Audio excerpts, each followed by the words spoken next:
All right. Well, thank you all for coming. We'll leave the door open because I think people may be filtering in over the next few minutes. But we're honored to have you attend our talk. The talk is a product of something that actually came out of a classroom discussion. And so Kim is going to introduce a little bit more of that in a minute. But I want to introduce myself and her a little bit. I am Patrick Whitehead. I'm Associate Professor of Psychology at Albany State University, where I'm also the Coordinator of General Education. Kim Daniels is a former student of mine, and she has got graduate school in the near horizon. And the work that she did in this project shows that she's going to be really successful in grad school. I have done research with students and former students over the last 6 or 7 years, and never before has a student taken over an entire project and done every single facet of it. So what you're about to see is actually something that has been designed 100% by students. The questions have been designed by students. The analytic procedure was designed in conjunction with me, but primarily by students. The presentations, everything that's been done has been done primarily by Kim. You'll see that there are four names of students on the presentation. They started dropping off like one by one: medical problems, family problems, scheduling conflicts, and so just the determination it took to reach the end of it is also a testament to the work that she's done. I cannot overstate how impressed I am and how proud I am of the work that she's done. And again, that's comparing it to former students I've published with. I've had students present at conferences before, but it's always like comparatively a very small contribution. Hers is 100% hers. So I'm really impressed, and I'm proud to be able to hand this presentation over to her. So Kim, it's yours. Well, my name is Kimberly Daniels. Like you said, I was a former student of his. Um, I would first like to thank him for mentoring me during this whole experience, during the class as a whole, just being very innovative while teaching, really supporting the students' needs, not just about the course, but implementing life situations into comparing it to academic to provide better education resources for students. So I would first like to give you a story or a background of how this came about. Research was inspired by a behavioral research course of 30 students. At first, the meeting of the course, the class had no idea what to expect. Some of the students were between the first or last courses in their major. Many complained about having other vigorous courses that required a lot of time.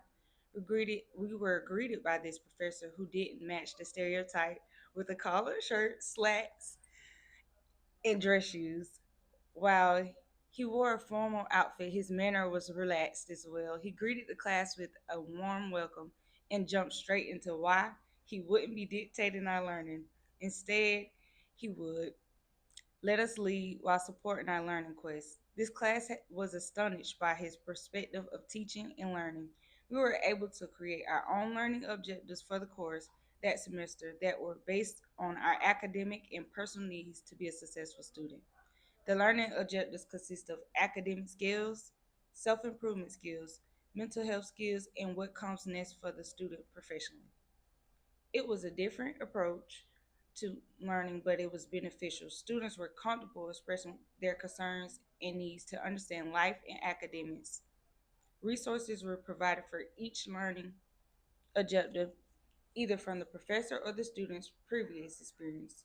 Students were able to share knowledge with one another in a safe space while discussing topics that were not in the most comfortable thing to do.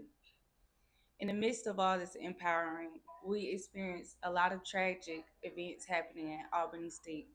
Many of students were passing from inevitable situations. Some were dealing with gun violence. Some were fire. It dealt with a student getting in an accident and the car is getting on fire. And this took a toll on students. So during all of this and all the greatness that he was providing for the students, most of them became at a halt. They became to a pause of what do we do? Like, how are we supposed to go on with all of this and manage academics as well? And like all students and even faculty, it was definitely challenging because it was back to back where we were experiencing these things. They stood at pause. So he introduced a way to be able to be present and be intentional with the things that were going on, but also bring relief that we could provide something back to the students during this time. So this research came about and he presented it to all the students as a way to give back and let them know that all of them could be a part of this. So today, I would like to discuss the results of the research into student perception of safety at our school. As a part of our review of previous research on campus safety, we found out on campus crimes have gone down over the last 20 years. We also learned that students feel less safe on campus than they actually are. For example, there were 24% of 160,000 students at the community college system of Virginia believed that they were likely to be robbed, yet there were only 18 documented cases collected in the entire system from 2001 through 2014. I just want to reiterate that. So the research showed that 40,000 students at the community college system in Virginia believed that they would be the victim of a violent crime, but there were only 18 documented cases over 18 years. So the perception of safety is at odds with actual safety, which is why we're interested in students' perception of safety, not their actual safety. Thank you. Students also reported concerns about becoming victims of murder, negligence, manslaughter, and even though there were no reported incidents of these over the same time period. Students realize that tragedies happen to anyone. This leaves students with the reminder that real dangers exist and their safety becomes a concern again. When crimes do occur, they most often on campuses with dormitories. Institutions that provide residential housing are more than 4 times as likely to report crime as non residential campuses. This detail helps us better understand the perspective of how the community college system in Virginia had such low levels of crime. You want me to? Okay. So we've already mentioned that students are much safer on campuses than they feel. But when we look at the actual evidence of crimes, specifically violent crimes and gun-related crimes that occur on campuses, 25% of them occur at HBCUs. If you look at the statistics of actual enrollment, HBCUs only account for about 9% of the student population. So you'll see that's a pretty 25% alone is a substantial number, but it doesn't actually match the statistics the way that it should. So that makes HBCU campus safety a particular concern, and that's our university is a public HBCU, and we were able to look at two important contexts of campus safety. And so that's what we want to move on to now, and it became a pretty important theme in the research that we did. When students are on a campus that is exposed or that is in direct contact with the public community, and there's like a permeability between the public community and the on-campus community, like there's open roads, there's no forest, there's no walls, students perceive that as being less safe. We call that they feel exposed. Whereas if they're on a campus that is behind a wall, it's gated, there's a forest or like a lot of nature between the campus and the rest of the public community, they feel safer. All things held constant. And so that was one thing that we sort of expected. And our university is set up in such a way that the campuses are divided by about 6 miles, the main residential campuses. One is very public. There's a main road that runs right through the middle of it with dorms on both sides of it, and public housing on all sides of the university. And so one is very exposed, and so it fits the definition of students feeling exposed and therefore more vulnerable to crime. And the other one is secluded. It's surrounded by woods. The only public building is a hospice building with like maybe cars going by to drop off grandparents or parents. And so that is very much secluded. So we were interested in how safe students felt on one campus versus the other, controlling, of course, for them both being HBCU campuses that share the same name. So it was almost a perfect scenario to collect data from both.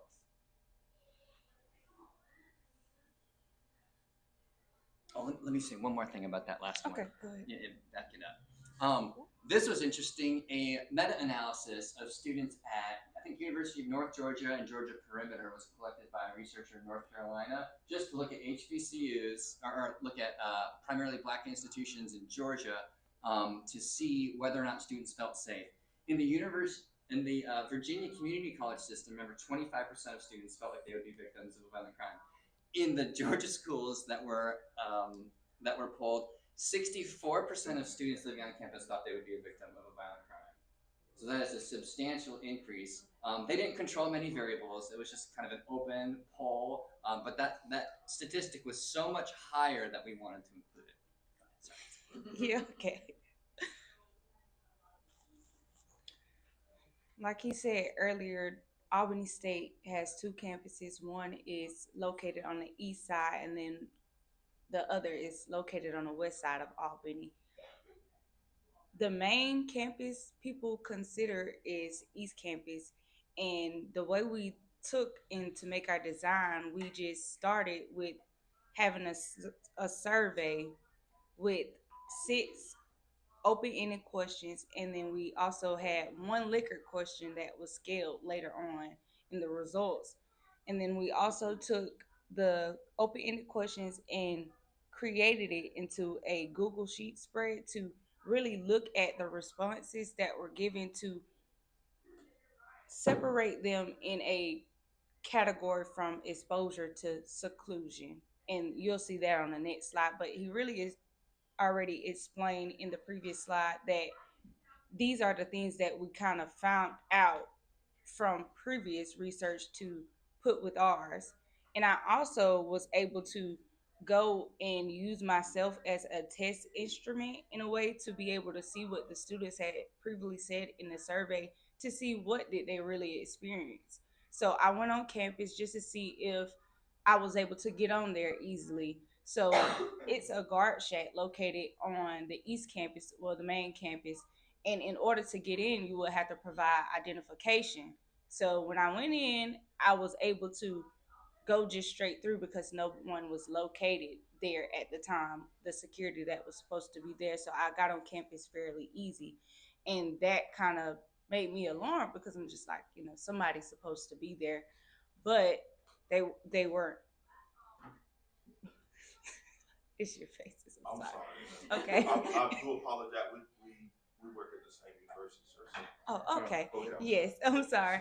So, but what did make me feel safe while I was doing this was it was lights around. It was a lot at 7 and 8 o'clock at night. It was a lot of movement going around. I seen an actual police officer patrolling around in his car and also walking out to look around. So that made me feel safe.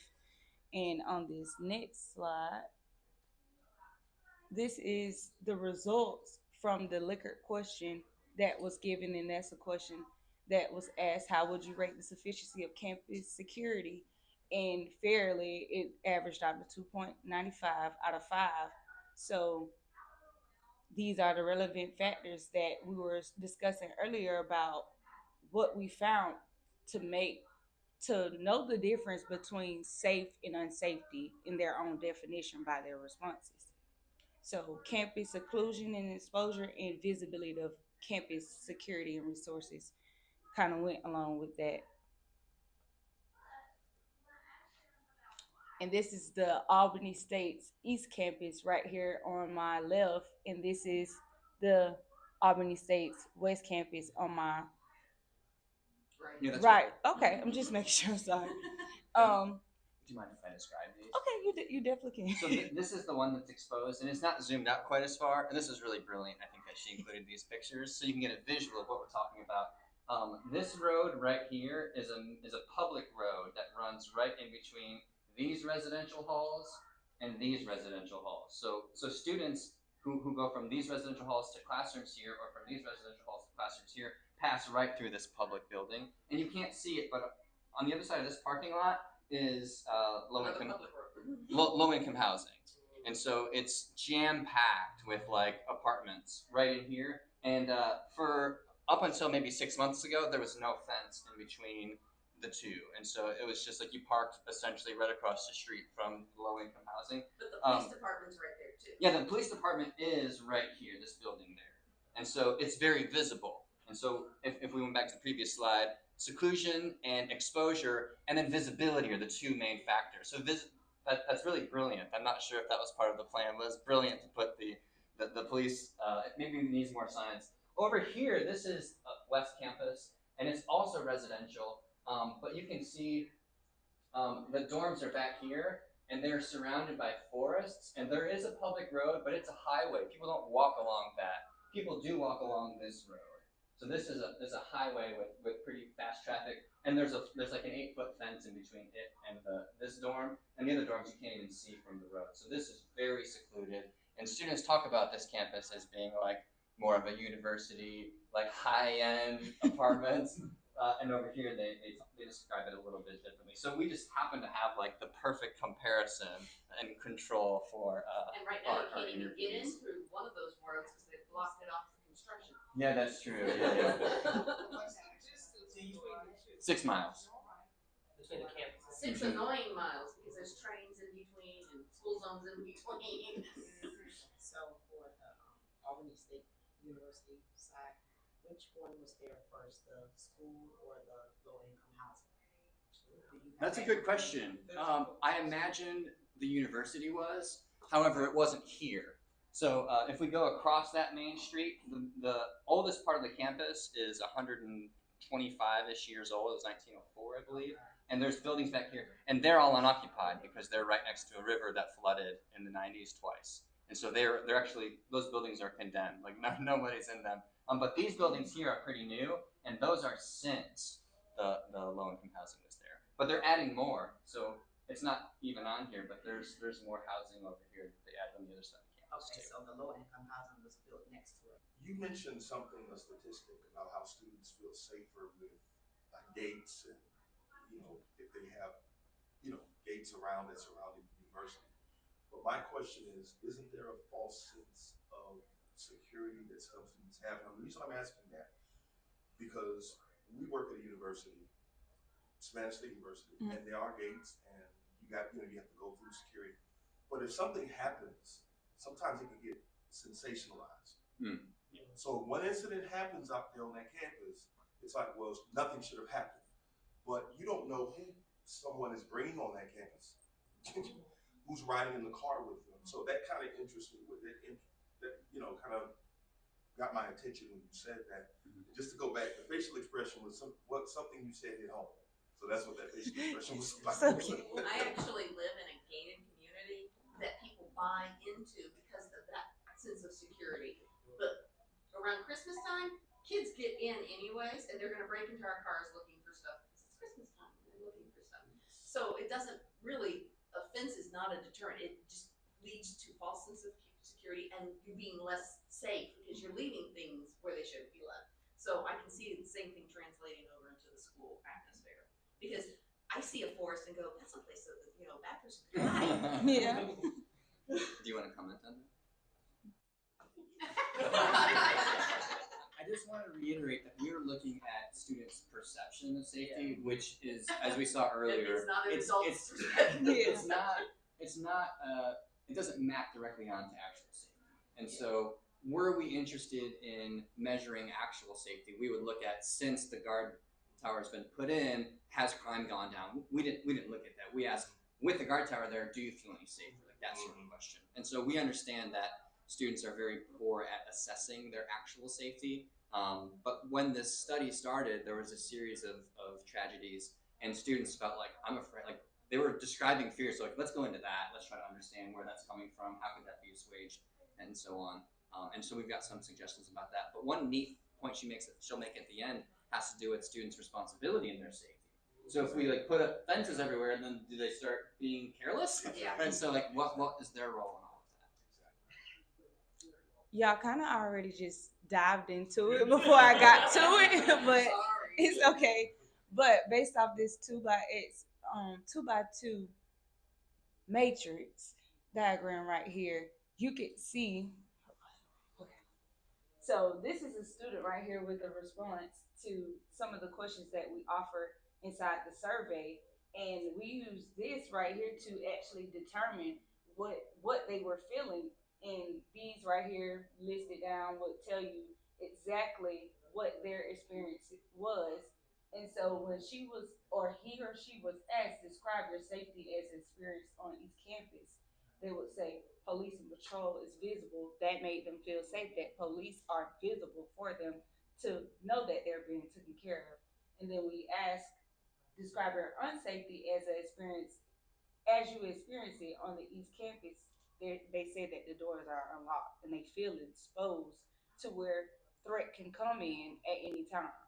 So this right here just levels that one out into an unsafe experience.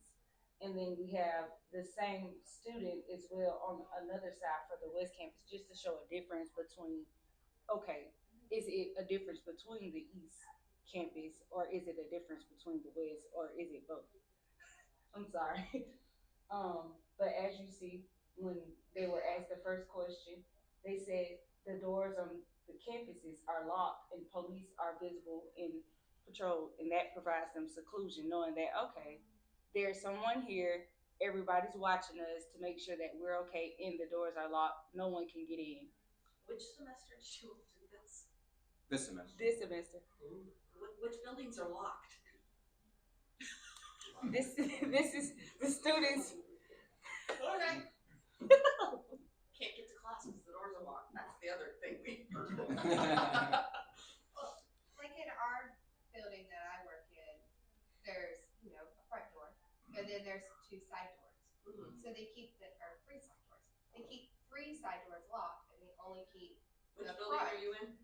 I'm actually not at this one. I work at Savannah State, but they keep the front doors locked, so that's the more visible door that you see by walkways, and they keep the side doors locked as more of a secure thing for students. If they want to exit the building, they can, but it doesn't allow so many points of entry.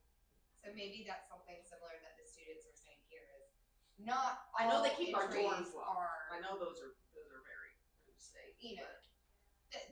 And our students say that makes them feel secure that there's only one way into the building, because then it's an easier way to watch. And then if something happens, that's one door that has to be blockaded if there was like a shooter or something on campus, versus having to blockade all four doors of the building.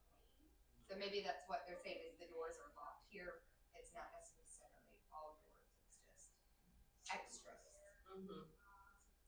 So did you say that the side doors weren't locked? No, they are. They are? Yeah. So there's one main door, Mhm. and then there's three side doors into my building. So there's four doors on the first floor all into my building, but we only keep the front ones locked because it's the one that faces the other buildings that are beside us. It's the one that faces the walkway, so it's an easier means of watching it Right. for safety. But then the side points of entry will stay locked.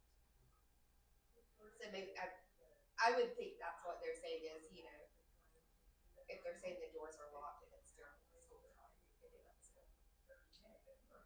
I was just thinking about what you were saying, because when you said that, I thought you said that they weren't Oh, locked, the it's like side vice doors versa. locked. Yeah. So I'm just like, okay, well, even though this presents as, just like someone else was mentioning about false safety, like presenting it to them that, okay, you're safe because we're watching the front door, but Yeah. even if the side door is unlocked, Yeah, it's but like, they're locked. okay, I'm sorry. But also when they presented about unsafety on West Campus, they said that it wasn't any. So The next stage is you need to query the faculty and staff. yes, ma'am. So the next step. And so these are some suggestions that we came up with when I actually looking at safety. And the next slide will also kind of tell you about what y'all were talking about earlier about presenting that false hope that you're being covered, and maybe, okay, it looks like this is in place for us to be safe, but it's not really helping us. So some of them are the presence of patrol vehicles on campus parked at day and night, having signs placed throughout the campus, letting everyone know that the campus is being monitored 24/7 with cameras, so So that will also let them know, but people that's not of the institution population that okay, you're being watched, so don't do anything. Also placing signs to directions of where the campus police is located on each campuses. I was made aware that it's only the East Campus that knows where the police department is. Even with myself, I had no clue that we had a department over there on the West Campus, and he also let me know that yes, they're located at a certain area. So that's definitely important to consider. And also, police officers patrolling through the campus day and night via car or by foot. If they're out there, they need to be in uniform, seen and present, not in regular clothing. Not saying that this happened before, but if they are presenting themselves, they need to know that that's them. That's who I can go to. Um, the security guards at the guard shack should wear uniform that affiliates with security of ASU Police Department. Definitely, this is important to let people know that's coming in and out. This is official. This is not just somebody just sitting up there just saying, okay, yeah, you good. They're thinking based off their own interaction, basically. Having security at every guard shack, or I mean, on each campus at night. There has been times where some people are not in place. We have on the East Campus that I know of, it's one place right in the main entrance where the library is located, and then it's one where the residential dorms are, Hall 5 and 6. There's usually no one in there, but maybe on the main campus where the library is, it is. But I believe that it should be at all campuses, in all spaces. Having a workshop for students, faculty, and ASUPD about campus safety provided during orientation or at least once a semester. I believe that's important by just keep putting this information into their head that you have resources out here that you can do something with these resources. Just keeping them fresh on the information because it's so easy to forget or be forgetful, especially when you're in a situation that requires pressure. When you're under pressure, sometimes you can't remember myself. So definitely, it's something that it should be considered. Um, this is just about the false hope, basically being put out there to the students that okay, yeah. So these are some things that ASU PD may do: dress under, go undercover, and be in the regular garment and not associated with the institution. Placement of cameras. I was aware that there are many of cameras on the East Campus, but I believe that some may be placed in poor spaces to where they can't get audio and footage. And I think that's real important because sometimes you won't be able to get there immediately and you need to know exactly what happened before it happened. Having students at the guard shack. Although I believe that it's like an intern situation where they allow criminal justice students to intern and stand there. I believe that maybe they can continue this, but let them know how serious this is. This is not just about okay, yeah, I see my friends. I say okay, yeah, you can just go. No, they need to know how serious it is about our safety in general. This is our contact information. If anyone of you have any questions, do you have any questions, by the way?